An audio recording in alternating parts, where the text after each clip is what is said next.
Quick question for you. Do you use Gmail? Do you watch videos on YouTube? Do you search for random things on Google at 3 in the morning when you can't sleep? Well, if you answered yes to any of that question, then your privacy is probably a lot more exposed than you think. And I'm not saying that to scare you into clicking away. I'm saying it because I actually want to fix it with you right now. Let me be clear before we dive in, this is not an anti-Google video. I love Google. My whole life practically runs through a Google account, my email, my calendar, my photos, my navigation, all of it. This also isn't one of those videos that tells you to switch phones or ditch your operating system, because honestly, who has the time for that? What we're going to do instead is walk through the exact settings inside your Google account that quietly hands over your data and flip the ones that don't need to be on. By the end of this, you will still be able to keep using every single Google services that you rely on your daily life, but you'll be just the one deciding what they should get to know about you instead of Google deciding that for you. So grab your phone and follow along with me, and let's get your account locked down properly. First up, open up your Gmail or Google app on your phone and tap on your profile icon. Next, tap on Manage your Google account. This is basically mission control for your entire Google identity, and it syncs across every device you own. Quick heads up though, if you have got more than one Google account, like a personal one and a work one, you will need to repeat all of this on each account separately because these settings don't carry over. Once you're in, tap on the Data and Privacy tab, then go to Personalization Settings. Scroll down and look for Web and App Activity. This one saves basically everything: your searches, your location while you searched, which app or browser you used, and what site you came from right before. Google says this exists to make your searches faster and your recommendations sharper. And sure, that sounds nice on paper, but underneath that friendly language is a mountain of tracking, including which ads you clicked and what you bought online. It'll even log contact names you have searched for on your device, and it can keep collecting some of this even offline. I turned this off completely, off, and honestly, I would recommend you to do the same. Just tap it, scroll down, and hit pause. Now, Google is going to try to walk you or talk to you out of it. The button will say pause, like it expects you to come back, after some time, but you don't have to. This feature is a huge part of how Google makes money, because that data gets sold to advertisers who want to target you specifically. If you decide to leave web and app activity turned on for some reason, at the very least, turn off include voice and audio activity, because that one records actual audio snippets every time you talk to Google Search, Google Assistant, or Google Maps. That's not a light setting. That's your voice being stored. There's also an auto-delete option here. You can set old activity to clear out automatically after 3 months, 18 months, or 36 months. And I personally go with 3 months every time. Just tap auto-delete, choose activity older than 3 months, and confirm through the few next prompts. Now let's talk about something a lot of people don't realize is separate: location history. This tracks everywhere your device physically goes, even outside apps like Maps. And Google uses it to build a profile of your routine so it can recommend places and personalize your Maps experience. Head back to the main Data and Privacy screen, scroll down, and tap on Timeline. If this has been running, you're about to see an unsettling list of every places you have visited recently. Think about that. If someone ever got into your phone, they would know your entire movement pattern. Home, work, gym, all mapped out. Notice how Google phrases the benefits here too. They don't even promise you will get value from it. They just say you may see benefits, which is a corporate way of speaking that they're not promising anything. We just want the data. That's what Google is trying to say.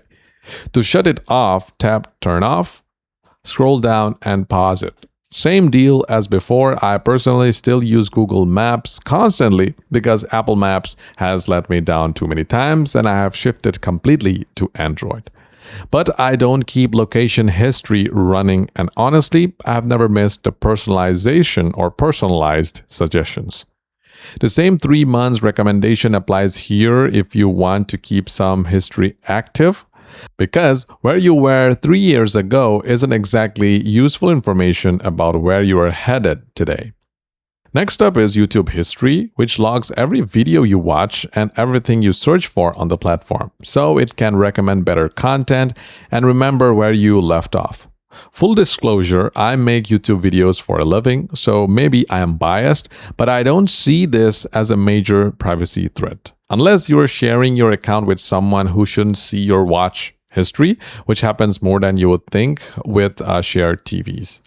I was at a friend's place recently, casually scrolled through what was queued up on their YouTube app, and they shut down the app immediately. Fair enough, right? If you want to turn off anyway, tap on My Google Activity, scroll to YouTube History, tap Turn Off, scroll down, and pause it. One underrated benefit is that your results on YouTube and Google search become less biased since you are not just shown the same stuff you've already watched. You get what's actually the best match. All right, next is personalized ads. And at this point, you're probably noticing a pattern. Almost every setting here exists to feed Google more data so they can sell better targeted advertising. Tap back, scroll down to My Ad Center, tap Personalize Ads, then turn off. Confirm with Got it, and you're done. This also disables personalized ads across pretty much every YouTube partner site, a massive chunk of the internet. Now, I already know what the comments will say. Won't I start seeing garbage quality or low quality ads now? No, you will still get contextual ads based on the page you are browsing, and Google is pretty strict about keeping junk ads out of their network. If you're seeing spammy ads somewhere, that's usually the website buying cheap ad space from shady third-party network, not Google directly. So steer clear of those sites. Moving on to personal results in search, tap back, scroll down, and tap personalization settings. Think about this. If you share a computer with family or co-workers, do you want them seeing your personalized search history reflected back at them? On a private device, this feels less urgent, but if your phone is ever lost, stolen, or someone glances over your shoulder, your whole search history becomes visible instantly. There's a famous case where a retail chain figured out a teenager was pregnant before her own father knew, purely from her purchase patterns, and it created a painful family situation. Google can build eerily specific recommendations from your search behavior, revealing things you never intended to share with anyone nearby. Toggle off Show Personal Results. It also fixes those moments where you glance at one ridiculous listing. Like, I once searched a $60 million apartment out of curiosity, and my feed got flooded with luxury real estate ads for weeks afterwards. Quick detour from anyone using Google Fit. Tap back, scroll to Manage Google Fit Privacy. I get why people are uneasy about health data sitting inside the same account as their email and search history. If you want, you can tap Export Data to see everything that is collected, or if you want, you can delete it right there if you want. This isn't about Google being untrustworthy. They have solid security, but given how often even massive companies get breached, it's worth being cautious with sensitive health data, especially. Tap back, then manage your assistant.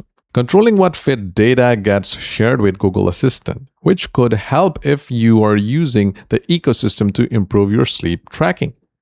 Tap back and check Manage Personalization options for sleep suggestions. If you'd rather Google not analyze your sleep patterns, turn that off too. Then head to Fit Data Permissions and tap Manage Permissions. This decides if Google gets access to things like your vitals or menstrual cycle data, which sounds like more access than most of us want to give. If health tracking isn't your priority, shut all of this down in one pass. Now let's talk about what other people can actually see about you. Tap back to Data and Privacy. Scroll to remove results about you. Tap on your profile. For my case, it is already turned off, but if it is turned on for your case, then follow along. Basically, this decides what shows up when people interact with you across Google services. Maybe you're fine with your profile showing up in Gmail, but do you really want your birthday visible too? Scroll further and you will find your address listed as well. And here's something worth remembering. Scammers often exploit these visible profile fields, sometimes using an attractive profile photo especially to bait you into engaging. You can restrict visibility to just yourself or remove fields entirely. Tap address, for example, choose only you or remove it completely. And think about this. Plenty of account recovery system asks for your birthday as a security question. So having that publicly attached to your profile is genuinely very risky. Now, go back to your main accounts page, scroll down and tap on People and Sharing, and tap on Location Sharing. Tap that and check exactly who currently has access to your real-time location. If anyone on that list doesn't need to be tracking your movement anymore, tap Stop right next to their name, or turn it off entirely if you don't even use this feature. Next, tap back and look for linked apps. This shows every app you have ever authorized to pull data from your Google account. Go through each one. In my case, I found a few old streaming logins I have completely forgotten about. Tap any app you don't recognize or no longer use. Tap Remove Access and confirm. You can always reauthorize it later if you need it. Now, scroll down further to signing in with Google. This feature is genuinely convenient, letting you log into new services instantly using your existing Google credentials. But those connected apps can access your name, email, and profile photo, sometimes more. Scan the list for anything you haven't touched in years, remove access, confirm, and move on. This doesn't delete your actual account with that service. It just cuts the connection, so reconnecting later is always an option. Slight change of pace, tap back, and find emails from Google services. Nobody enjoys a cluttered inbox full of promotional noise, and Google tends to opt you into a surprising number of these by default. Going through that list, one I would actually recommend keeping is new device sign-in alerts, because that genuinely tips you off if someone logs into your account from an unfamiliar device. But things like product tips, feature announcements, and promotional emails, feel free to switch them off. If you're ever unsure about a specific toggle, drop a comment and I'll help you figure it out. Though honestly, turning it off is usually the safer call. Head back to Data and Privacy. Scroll to remove data from services that you no longer use. Tap it and you will be asked to confirm your password. This shows every service tied to your account, and you might be surprised what pops up. Well, that wraps up the data and privacy section, but we're not finished yet because there's still security tab that we need to lock down properly. First up is two-step verification, and if this isn't already enabled, stop and turn it on right now. Without it, anyone who guesses or steals your password gets instant access not just to your Google account, but to every service linked through it. There are solid options here: text codes, authenticator apps, or physical security keys. One warning though, plenty of sketchy fake authenticator apps have flooded app stores recently, so stick with trusted, well-known options. Next, still inside security, look for Enhanced Safe Browsing. This actively protects you from malicious downloads, sketchy websites, and harmful browser extensions. If you share your device with kids or anyone who might be more vulnerable to online scams, definitely switch this on. Though, be aware it can occasionally block downloads or sites you actually intended to visit, so weigh that trade-off based on your situation. Last stop, head back and open the People and Sharing tab. Most of what's here overlap with settings we have already covered. But there's one more important one. Scroll down to Share Recommendations in Ads, tap Manage Shared Endorsements. This controls whether Google can use your name, your profile photo, and your activity as an endorsement inside actual advertisements shown to other people. Imagine your name and face showing up in an ad for a coffee shop you visited once. Now, people who know you assume you're personally vouching for that business, and you never agreed to do that. Scroll down and check the box, and you're fully set. All right, that's everything. Your Google account is now dramatically more locked down than before, and you didn't have to give up a single service you actually use. If this video helped you, share this video with someone who definitely still has every one of these settings wide open. Check out our follow-up video on whether your phone itself is quietly tracking you. I'll see you in the next video. Until that day, this is Ahmed signing out.